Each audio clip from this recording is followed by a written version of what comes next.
currency. However, it wasn't the only unreal process that was affecting us at the time.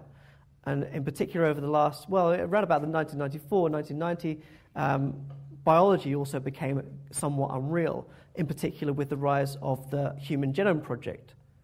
So at this point in time, not only were we moving online, we were becoming people that existed in these new spaces, these new communities, we also had our biology being affected by the development of science. And the Human Genome Project promised a similar unrealness to our future. The unrealness of this, of course, was played out in quite tangible, consequential ways. So it led to a genetic worldview, the idea that, in fact, the genes that we have are determinant factors in who we are and what we do, or what we may become. And this gave rise to all kinds of discourses about how society was about to change, that we would need to rethink our ethical foundations, we would need to change our laws, that society, our relationships to each other were all about to go to become not corrupted, but certainly distorted. And even the language we used to relate to each other was going to change as well. So this duality, these two themes of what was happening over this last 15 years, I think are not coincidental. Gattaca, the film that many of you will have seen about a possible future where genetic selection is taking place as a matter of course, came out of the same year as the second VF conference. These relationships, I think, were central to how we now make sense of virtual futures today. Now, when thinking about the interface for these relationships, it seems to me, looking again at the literature, the people that are around us, the media art histories, the people working within this transdisciplinary body of work were central to shaping those common understandings. And in fact, that interface between the two was essential. But it led to, I think, concerns about what that future might hold. We heard earlier that in fact Cynthia may not have been a synthetic biological organism, maybe some kind of intermediary point between regular biology and synthetic biology. But it seems to me that those common anxieties about the future exist for both the biological and the digital. So this idea that synthetic biology could lead to a system where we patent life, we own life, we commodify it, we attach it to a particular company who owns it, were part of those anxieties. So this idea of Microsoft being the possible owner of this future technology raised those similar anxieties that I think pervaded the digital culture era. But similarly, they were also consequential. They had dramatic implications for how people lived their lives. And around about the same sort of time, 97, 98, a book was published called The DNA Mystique, which talked about this by Lindley and Nelkin, that described the fact that irrespective of what science has achieved already, and by this point, genetic technology has done very little, it's still done very little. But irrespective of that, the implications of the discourses around genetics were beginning to shape societies in quite profound ways.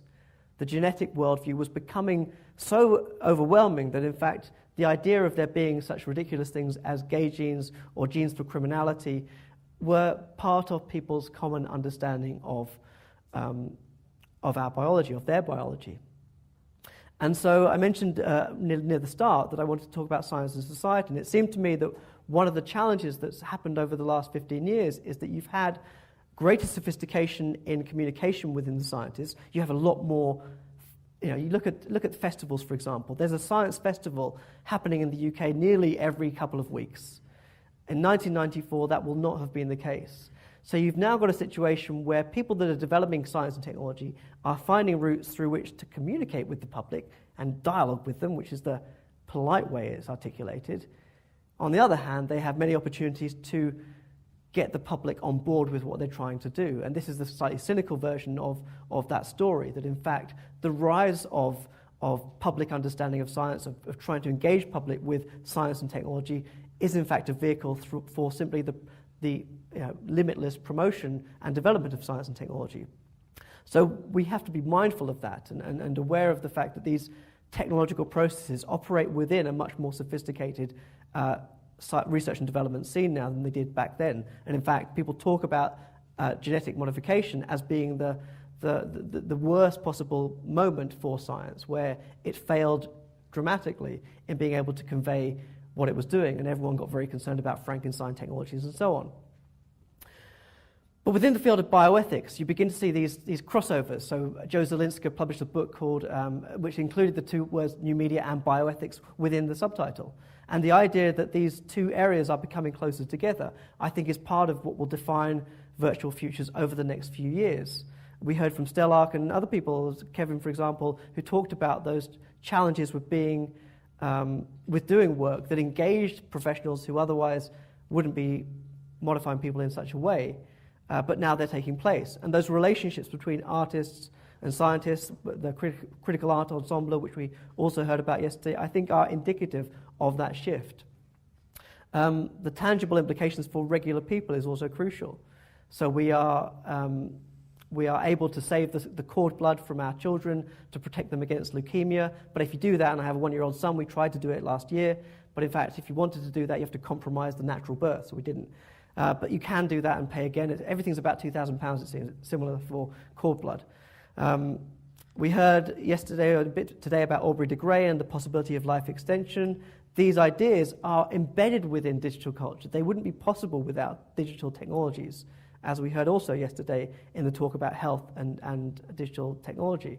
So there's this relationship that has emerged between biology and digital culture that I think is really expanding right now. It's becoming a defining element of what we're thinking about in the future. And I want to end this talk just by a very simple point.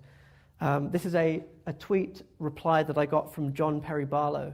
Who knows who John Perry Barlow is? Hands up. So a few of the people that were probably here in 1994. One of the founders of the Electronic Frontier Foundation. So I got a tweet from, I don't know John, I've never met him, I've not even tweeted him before, but this morning I thought, well, we've got all these people here that are part of that era. I'm going to see if he's online and on Twitter and see if he has something to say. So I found his Twitter account, and he was in Delhi, he's been in India for the last few days, and I said to him, what have you got to say to the people that are here at this conference, this groundbreaking but also quite nostalgic conference about what's happened in digital culture in the last 15 years. And he said the following: the fact that we've had more of the same for so long that it's no longer the same. And this seemed an appropriate way to kind of conclude this talk. And I think that the idea that, in fact, yes, there's a great deal that is the same. We're not simply living online. We're not simply immersed within our technologies.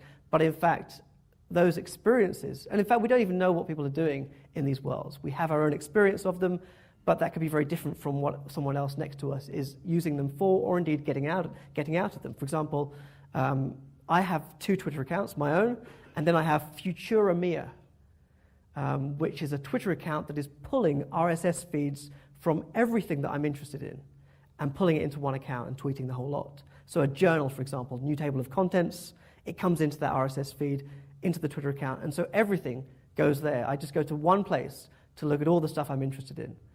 Now, if you're not doing that, that might be a great way of streamlining your life so you don't become obsessed with being online. But I think that it's not necessarily something that everybody's doing. So the fact that we still know very little about many of these practices is exacerbated by the fact that they come and go very quickly. We don't know whether Twitter will be here in 5 years. And so to spend time investigating sociological processes that in the end may cease to exist in the same way within a very short period of time presents a very big challenge for particularly people researching the field.